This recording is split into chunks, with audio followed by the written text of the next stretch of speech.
తెలంగాణ వ్యాప్తంగా 33 జిల్లాల్లో దీక్షా దివస్ని ఘనంగా నిర్వహించడానికి బీఆర్ఎస్ పార్టీ సిద్ధమైంది. శుక్రవారం రాష్ట్ర వ్యాప్తంగా దీక్షా దివస్ కోసం జిల్లాల ఇన్ఛార్జీలు నియమించింది పార్టీ. ఇక తెలంగాణ ఉద్యమ సమయంలో 2009 నవంబర్ 29న కేసీఆర్ ఆమరణ నిరాహార దీక్షను పురస్కరించుకొని ఈ దీక్షా దివస్ని బీఆర్ఎస్ జరుపుకుంటోంది.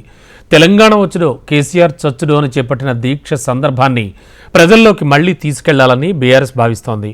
బీఆర్ఎస్ ఎలాంటి కార్యక్రమాలు నిర్వహించనుంది, ఏ నేతలు ఎక్కడెక్కడ పాల్గొననున్నారో ఇప్పుడోసారి చూద్దాం.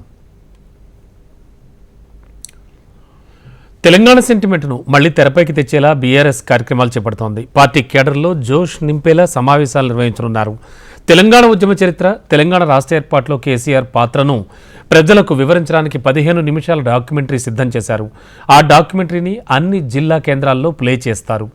అందులో దీక్షా దివస్కు సంబంధించినటువంటి సారాంశం ఉండనుందట. కేసీఆర్ ఉద్యమ చరిత్ర బుక్స్, కరపత్రాలు పంపిణీ చేస్తారు. రాష్ట్ర వ్యాప్తంగా ప్రభుత్వ ఆసుపత్రుల్లో పళ్ల పంపిణీ, అన్నదాన కార్యక్రమాలు చేస్తారు. హైదరాబాద్లోని నిమ్స్ హాస్పిటల్లో మాజీ మంత్రి తలసాని, హైదరాబాద్ నేతలు పళ్లు పంపిణీ చేయనున్నారు.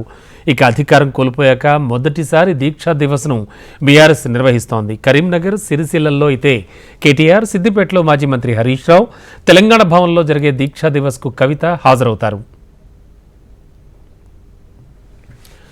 సాయంత్రం 4 గంటలకు బసవతారకం హాస్పిటల్ నుంచి తెలంగాణ భవన్ వరకు బీఆర్ఎస్ ఆధ్వర్యంలో ర్యాలీ జరుగుతుంది. ఈ ర్యాలీలో కేటీఆర్ పాల్గొంటారు. తెలంగాణ భవన్లో తెలంగాణ ఉద్యమం, బీఆర్ఎస్ పోరాటం, కేసీఆర్పై డాక్యుమెంటరీ ప్రదర్శన చేయనున్నారు. తెలంగాణ భవన్లో జరిగే వేడుకల్లో హైదరాబాద్ నేతలతో పాటు మాజీ మంత్రులు కూడా పాల్గొంటారు.